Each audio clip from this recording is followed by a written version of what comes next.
Ny 10 aogositra dia andro tsy fiasana eto Madagasikara.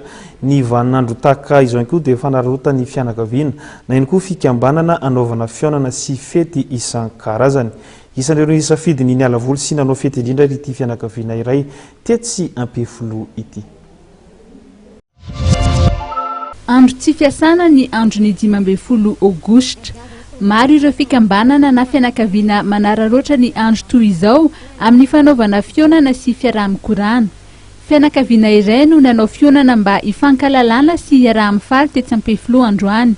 Ny fotoana fivoriana tahaka izao no an'ny fotoana ahafahan'ny mpianakavy miara-mikorana sy mifankahalala tsara raha ny fanazavana nety ny solotenan'izy ireo.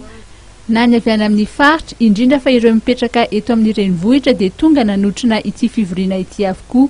Raha moa zany 15 août fivorim-pianakaviana no alena eto dia efa fanaona isa-taona izy io dia tsara koa mampafantatra fa complet daholo grand complet zay ankoatran'ny tsy eo satria ny fianakaviana sasany moa any an-dafy taranaky bebe razanam-bololona Pélagie ohatrany hoe karazany fifankalalany samy ankizy zany zay efa misy circulaire zany mandeha dia fanalavidavitra daholo zay no mipetraka dia manao ohatrany hoe bouche à oreille zany mifampilaza dia tonga daholo zay. Mba sady miala voly tokoa ny fianakaviana no afaka miresaka izay mety hanatsara ny fihavanana.